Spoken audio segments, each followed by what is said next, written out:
एक छोटी लड़की और उसके पिता बाहर खेल रहे थे।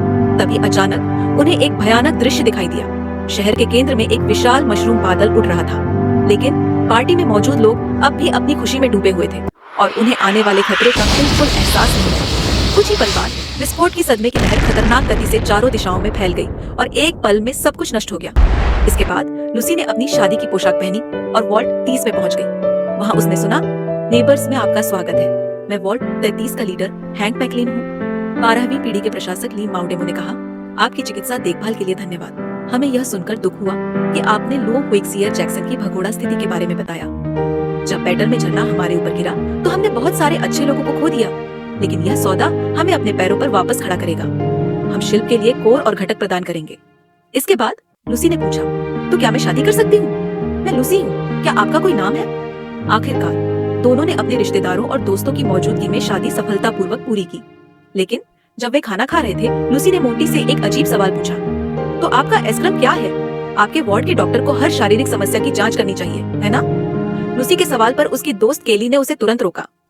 लूसी के पिता हैंक, जो वार्ड 33 के पर्यवेक्षक थे, बोले, अगर माप गलत नहीं है तो जमीन पर विकिरण जल्द ही सामान्य स्तर पर आ जाएगा। तब लूसी और मोंटी की अगली पीढ़ी सतह पर लौट सकेगी। 200 साल बाद का कोई नहीं जानता। कुछ बचे हुए लोग हिंसक और असमर्थ हो चुके थे। हांग ने कहा, मुझे चिंता होती है कि ये उलझी हुई पुरानी दुनियाएं हमें बदल देंगी, लेकिन जब मैं अपनी बेटी को देखता हूँ तो मैं निडर महसूस करता हूँ। लूसी और मोंटी शादी के बाद अपने कमरे में लौटे, लेकिन जुनून के बाद लूसी को मोंटी की पीठ पर कई घाव दिखाई दिए। वह तुरंत समझ गई कि कुछ गड़बड़ है। उसने जल्दी से विकिरण मापने वाला उपकरण निकाला और मोंटी की ओर इशारा किया। उपकरण ने दिखाया कि मोंटी वॉल्ट 33 का निवासी नहीं बल्कि सतह का शिकारी था। मोंटी ने यह देखकर लूसी पर हमला कर दिया।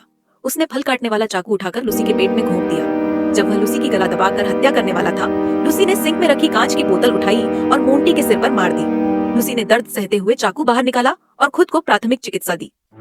लेकिन जब वह बाहर आई, उसने देखा कि लुटेरों ने वॉल्ट को कब्जे में ले लिया है। जगह अब एक बड़े बूचड़खाने में बदल चुकी थी। अचानक मोंटी, जिसका गला पहले ही काटा जा चुका था, फिर से लूसी पर हमला करने आ गया। लेकिन इस बार हैंक ने पीछे से मोंटी पर फावड़ा मारकर उसे खत्म कर दिया। इसी दौरान हैंक के उपकरण ने चेतावनी दी कि आश्रय स्थल का मूल ढांचा क्षतिग्रस्त हो गया है। हमलावरों के नेता ने हांक को अल्टीमेटम दिया, हम वतन को चुनो या अपनी बेटी को। हांक ने अपनी बेटी को बचाने का फैसला किया और लूसी को आपातकालीन भागने वाले केबिन में बंद कर दिया। लुटेरों ने हांक को घायल कर अपने साथ ले गए।